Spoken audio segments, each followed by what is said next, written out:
میں آپ کا وہ حبدار نہیں ہوں بھائی جب ذاکر صاحب پڑھیں گے تو اندر آؤں گا، مولوی صاحب پڑھیں گے تو سگریٹ پیوں گا. یہ پارٹی باز ہے، حبدار علی نہیں ہے.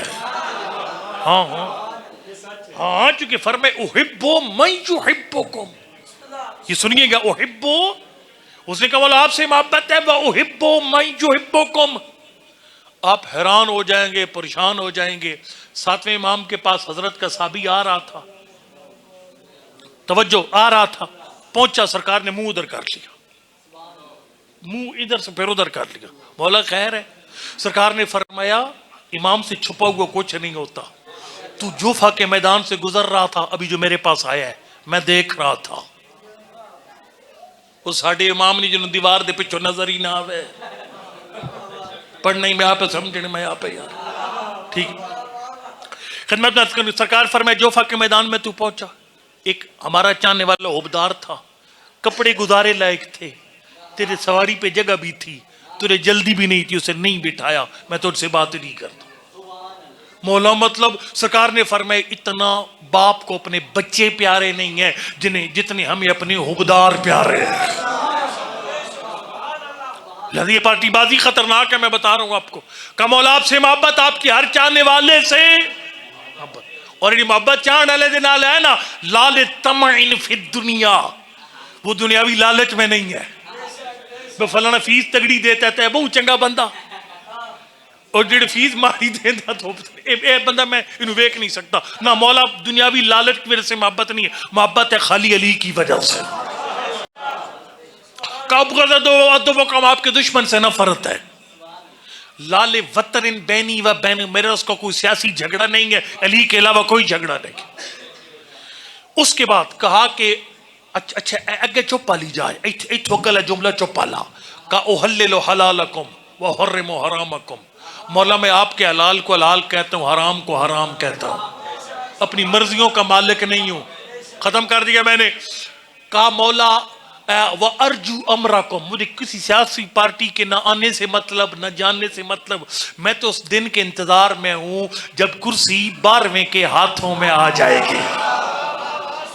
آپ کی عالمی حکومت کے قیام کا میں ایک جملہ آپ کو عرض کروں گا. سیاسی پارٹی کو کارکنوں کو میری بات بری لگے گی، لیکن میں سچی باتیں پیار سے منہ پہ کہہ جاتا ہوں. آپ کے چھٹے امام سے پوچھا گیا تھا نا مولا اللہم صلی اللہ محمد وآل محمد وعجل فرج آل، مولا بتائیے کہ آپ کے 12ویں کا سپاہی کون ہوگا؟ سرکار نے فرمایا الذین یوطئون للمہدی سلطانا، فرمایا اس کا پیر ودائی کا وہ مومن میرے 12ویں کا سپاہی بنے گا جب پارٹیوں کو اقتدار میں لاتا اور نکالتا نہیں تھا، وہ تو کوشش کرتا تھا اپنا گھر امام زمان کی حکومت کے قابل بنا دے، اپنا گھر اپنی گلی، یعنی جو امام کی عالمی حکومت کے قیام کا رستہ ہموار کر رہا تھا، وہ اس چکر میں نہیں تھا فلاں اقتدار میں کیسے آئے، وہ تو ایک سوچ میں ہے میں کیا کروں کہ امام زمان اس کرسی پہ آ کر بیٹھ.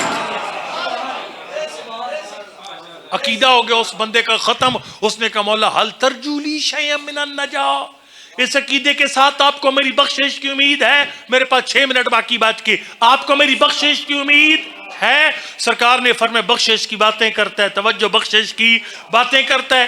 اللہ اکبر نے جاگ صاحب کو دعوت بھی دی تھی میرے قصیدے سننے، وہ اختتام پر آئے ہیں. چلو ٹھیک ہے، میں نے کہا تھا اس پہ شاعری بھی کریں گے، بسم اللہ آ جاؤ جی. توجہ، اس نے کہا سرکار نے فرمایا تو بخشش کی بات کرتا ہے. حضرت نے فرمایا میرے بابا سید سجاد کے سامنے جب ایک مومن نے یہی عقیدہ بیان کر کے پوچھا تھا مولا اس عقیدے کا فائدہ کیا ہے، توجہ، فرمایا میرے معصوم بابا نے، توجہ، میرے معصوم بابا نے فرمایا اذن ترد فی القبر علی محمد وعلی والحسن والحسین، یہ عقیدہ سنبھال کے قبر میں آ جانا، تیرے 4 وارث تجھ سے پہلے تیری قبر،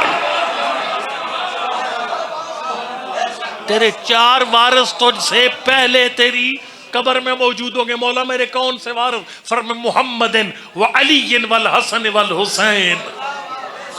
فرمایا میرا دادا علی، میرا نانا محمد مصطفیٰ، میرا چچا حسن مجتبی، میرا بابا حسین مظلوم کربلا، یہ 4 ہستیاں تیری قبر میں. آپ نے ولا پڑھو، کوئی نہیں کہا، لیکن اس نے کہا مولا ولا پڑھو. اس نے کہا مولا ولا پڑھو. سرکار نے فرمایا جب یہ 4 ہستیاں تیری قبر میں آئیں گی نا، ان کے آنے سے پہلے گلے میں موت کی کڑواہٹ ہوگی، آنکھیں دکھ رہی ہوں گی. فرمایا جب ان 4 معصوموں کو دیکھے گا گلے کی کڑواہٹ ختم ہو جائے گی، آنکھیں ٹھنڈی ہو جائیں. سرکار اس نے کہا مولا ولا پڑھو. سرکار نے فرمایا میں پھر پڑھتا ہوں. حضرت ہر دفعہ قصیدہ بھی پڑھتے ہیں، انعام بھی بڑھاتے ہیں. سرکار نے فرمایا ان کے آنے سے پہلے قبر ہوگی، جب وہ 4 وارث آئیں گے تیری قبر جنت کے باغوں میں سے باغ بن جائے گی.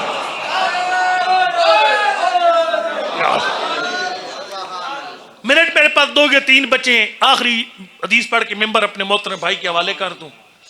مولا ہے انبیاء کے مشکل کشا، ہر مومن کے مشکل کشا، لیکن یہ مشکل کشا ایک دن پریشان تھے. اسبق بن اور اعجاز چپ علی آ گئی ہے، ہن چپ علی جا آ گئی ہے. لیکن میں نے کبھی بدتمیزی سے تبلیغ نہیں کی، پیار سے محبت کے ساتھ خالی معصوم کا فرمان پڑھوں گا. مولا کائنات اے میرے بھائی یہ اچھا ترجمہ کریں گے بھائی نعید عباس. اسبق کہتے ہیں وجدت متفکرن ينکت علی الارض، جس کو سرائی میں کہتے ہیں لکیریں بیٹھے کٹ دیا ہے. سرکار پریشان ہو کر مولا کائنات زمین پہ لکیریں مار رہے تھے. اسبق آیا، اس نے کہا مولا مالی را کا متفکر، مولا میں نبیوں کے مشکل کشا کو پریشان دیکھ رہا ہوں، خیر ہے. الرغبت فیہ، مولا یہ کرسی یاد آئی ہے. سرکار نے فرمایا اسبق تو جانتا ہے ما رغبت فیہ ولا فی الدنیا، علی کو نہ کرسی کا شوق نہ دنیا کا شوق. علی نے کبھی نہیں کہا تھا مجھے کیوں نکالا، چونکہ کرسی پر بیٹھے علی پھر بھی علی ہے، کرسی پہ نہ بیٹھے علی پھر بھی علی.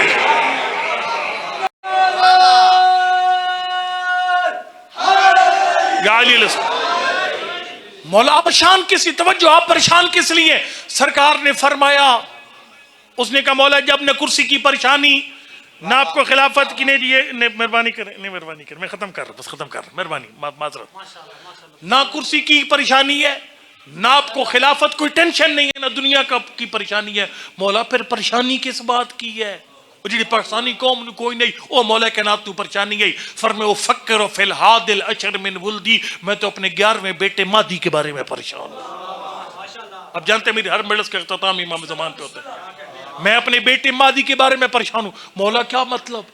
سرکار فرماتے ہیں کیف یملا الارض قسطا وعدلا بعد ما ملئ ظلما وجورا، وہ عدل و انصاف سے اس کائنات کو کیسے بھرے گا جو ظلم و جور سے بھر چکی ہوگی. مولا بیٹے پہ فرمایا میرے بیٹے میں شک کی کوئی نہیں ہے، لدیہ ما ورث الانبیاء، وہ تو نبیوں کے کمالات کا وارث ہے. آپ کے بیٹے کی لیاقت میں شک کو نہیں ہے، پھر پریشان کیوں ہے؟ فرمایا میں پریشان اس لیے ہوں اسے پیر ودائی میں سے سپاہی کیسے ملیں گے، ساتھی کیسے ملیں گے.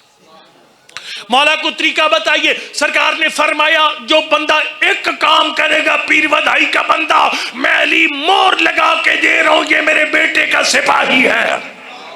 مولا وہ کون سا کام ہے؟ فرمایا فلا یثبت علیہ الا المخلصون، فرمایا مخلص بندہ ہی میرے بیٹے کا سپاہی بنے گا.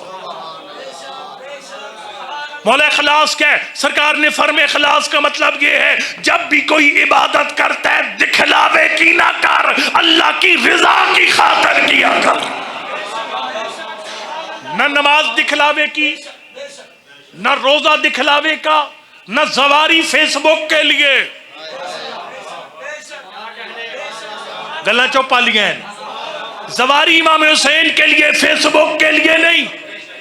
میں زیارتوں پہ جاتا ہوں، فیس بک کو کوئی نہیں پتا ہوتا میں کربلا میں ہوں، واٹس ایپ کو کوئی خبر نہیں ہوتی میں کربلا میں ہوں. ہماری روایات میں فرمائے جندب کا بیٹا لا تتصدق علی اعین الناس لیزکوک. اگر میں یہ مجلس اس لیے پڑھ رہا ہوں نا کہ یہ نائید صاحب اور باقی کہے کہ واہ جو بڑی سونی مجلس پڑھی سی، معصوم فرماتے ہیں ثواب دنیا میں ہی مل گیا. ہاں فرمائے لوگوں کی واہ واہ کے لیے نیکی نہ کرنا جندب کا بیٹا، اگر ایسا کیا اپنا ثواب دنیا میں ہی وصول کر لے گا، آخرت میں کچھ نہیں ملے گا. ختم کروں بس عبادت رضا خدا کے لیے. اور خاص طور پر یہ جتنی مجلس سے آپ کی جشن ہے باقی کہ جناب سیدہ کی محبت کی نیت کر کے آیا کر، جناب سیدہ کی. ہاں نیت کیا کر جیسے نماز کی نیت کرتے ہیں نا، 4 رکعت نماز ظہر واجب قربتاً اللہ، جب بھی کسی مجلس جشن یا مجلس مصائب کے اندر آتا ہے نیت کر کے آیا کر، میں مجلس میں اس لیے جاتا ہوں بطول راضی ہو جائے، بطول راضی ہوگی تو رب راضی ہو جائے گا۔ لہذا عبادت دکھلاوے کی نہیں، عبادت جو ہے وہ اخلاص کے ساتھ۔ فرمائے یہ پہلی شرط اور آخری جملہ سرکار نے فرمایا اخلاص کا دوسرا مطلب یہ ہے، فرمایا زبان بھی ایک چہرہ بھی ایک۔ میں منہ پہ کہوں جگ صاحب بڑے نائی صاحب بڑے اچھے انسان ہیں، گاڑی میں کہوں نائی صاحب ایسے ویسے، یا میں کو پیر ودائی کا مجمع تیرے کیا کہنے، گڈی میں کو پیر ودائی والے بیکار لوگ ہیں۔ یہ چلاکی ہے، یہ منافقت ہے، یہ ایمان نہیں ہے۔ تیرے 11ویں امام سے پوچھے کہتے مولا کون بندہ آپ کے بیٹے کا سپاہی بنے گا؟ فرمائے مقدستاً ارواح من رجس النفاق، فرمائے منافق بندہ میرے 12ویں کا سپاہی نہیں ہے۔ بس میرے اتنا ہی درس ہے، عبادت کرو، عزاداری، لنگر، نیاز سب رضا خدا کے لیے، عبادت نماز رضا خدا کے لیے کر، اور پھر زبان بھی ایک چہرہ بھی ایک۔ اللہ کی ذات میں یہ سارے کام کر کے امام زمان کا سپاہی بن کر مولا کائنات کی مشکل حل کرنے کی توفیق عنایت فرمائے۔ السلام علیکم ورحمۃ اللہ۔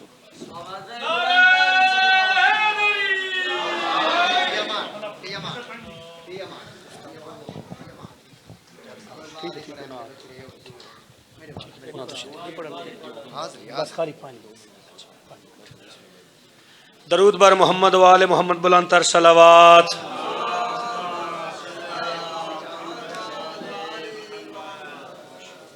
ماشاءاللہ علامہ صاحب بہت اچھے انداز میں محمد و آل محمد کا ذکر بیان کر رہے تھے۔ بالخصوص اب میں یہ ہمارے خاص مہمان جناب یعنی کہ سید وضاحت حسین شاہ صاحب کو ماتمی سنگت دعائے بطول کی طرف سے خوش آمدید کہتے ہیں، اور یہ ایک اعلان ہے کہ 13 رجب بنگش کالونی امام بارگاہ قصر الحسنین میں اون عباس صاحب، ذاکر شہنشاہ عباس صاحب اور سید گل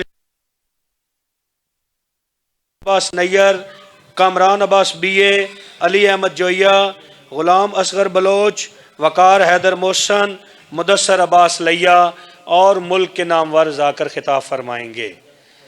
اب میں دعوت دوں گا جناب علی رضا صاحب کو کہ وہ آئیں اور محمد و آل محمد کا ذکر بیان فرمائیں گے۔ ان کی آمد سے پہلے نعرہ تکبیر، نعرہ رسالت، اونچا نعرہ حیدری۔ صلوات پڑھ دیجئے بلند آواز کے ساتھ۔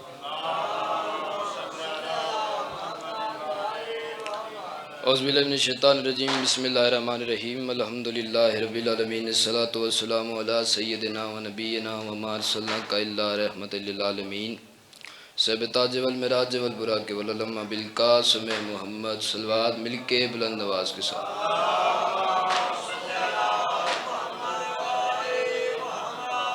اجازت دے ذکر پاک کا آغاز کریں، صرف 5 منٹ۔ آپ کی جانی پہچانی شخصیت، صحت کی دنیا